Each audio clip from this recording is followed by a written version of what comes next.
Ladies and gentlemen, welcome back to the analysis of YOLENO TV. I hope you're well from wherever you're watching this channel.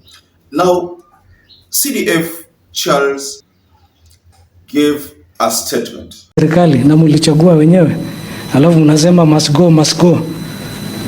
That must go must be done according to the constitution. And this statement of CDF, I've been trying to look at it, carefully. That's why yesterday I didn't do an analysis on this, but I've been trying to observe why Charles Kariri focused on this chance of Ruto must go.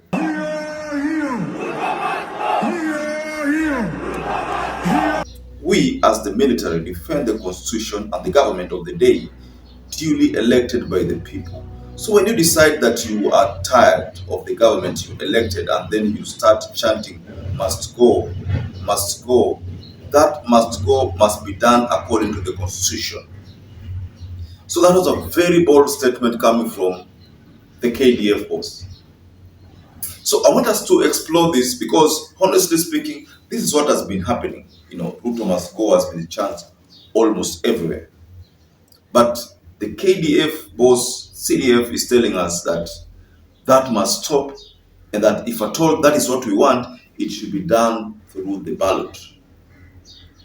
So, ladies and gentlemen, before we get further on this, kindly, I'd like to request you to like this video. It's so important because that is the only way you appreciate the work of our channel.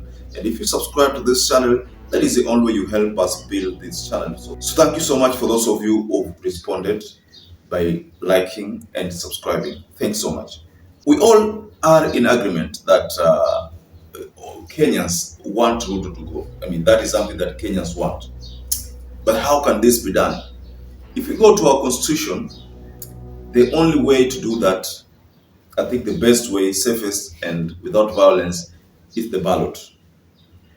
But we all know what the ballot result, we all know what happens most of the time when voting takes place. Sometimes there is grand theft of votes. Sometimes the will of the people is respected.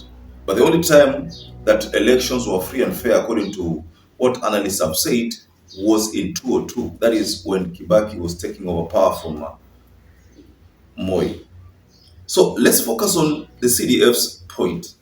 He is saying they are actually supposed to protect the country against anarchy, against external interference. That is their responsibility. They can't sit and see a country go into anarchy. They can't sit and see a country being invaded.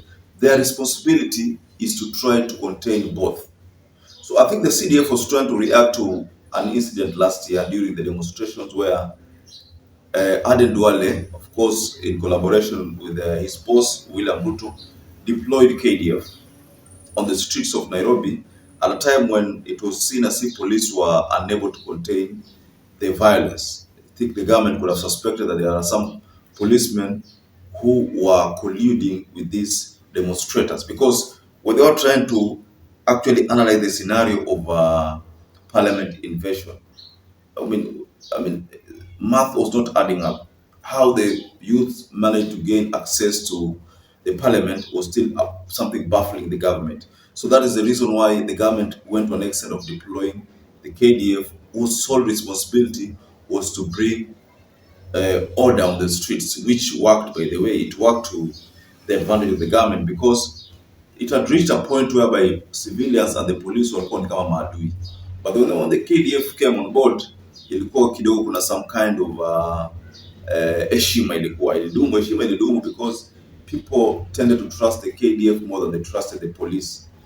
So what the CDF is telling us is that their role is to thwart any form of anarchy that can be seen to be cropping up, Some of the things is that there is tolerance. We understand we are Kenyans first.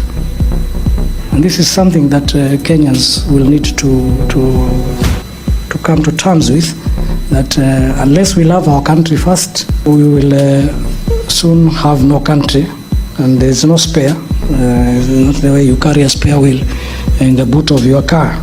hakuna. So we can't have anarchy in the country, first and foremost.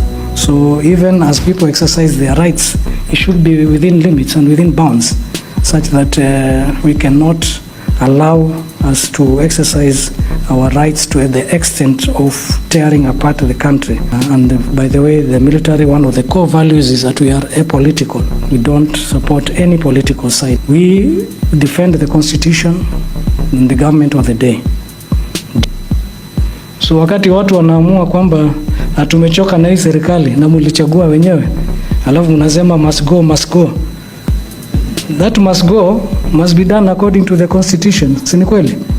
Yeah, so that's why people question kwa nini military inakuwa deployed. We have a responsibility. We took an oath to defend the constitution, to defend the republic, and that's why it is necessary that the security institutions are professional, and the professionalism will come through academic exploits, through such institutions. So we have a responsibility. The other thing, other than political intolerance, the huge unemployment problem that is there, the youth can bulge is both an opportunity but can also be a threat if not well handled. If they realize that there's some level of anarchy inaonekana, they deal with that scenario.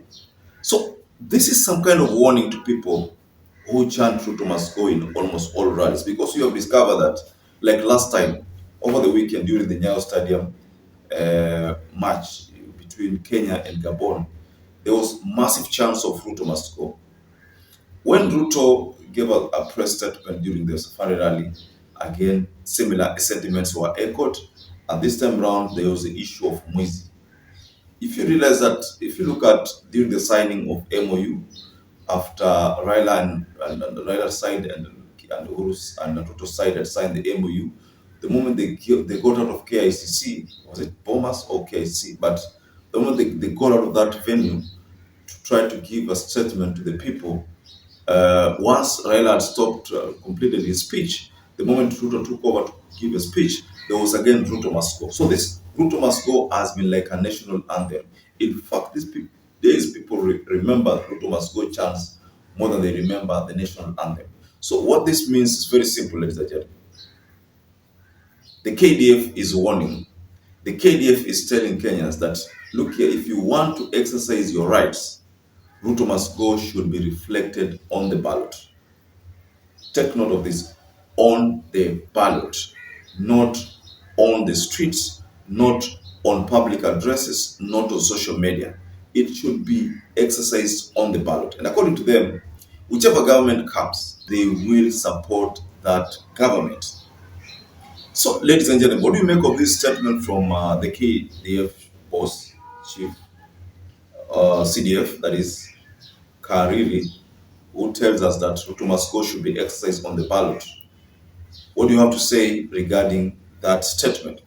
So perhaps if you're watching this video and you've not subscribed, take 1 second and subscribe, like this video. Until you catch up again, stay safe and stay blessed.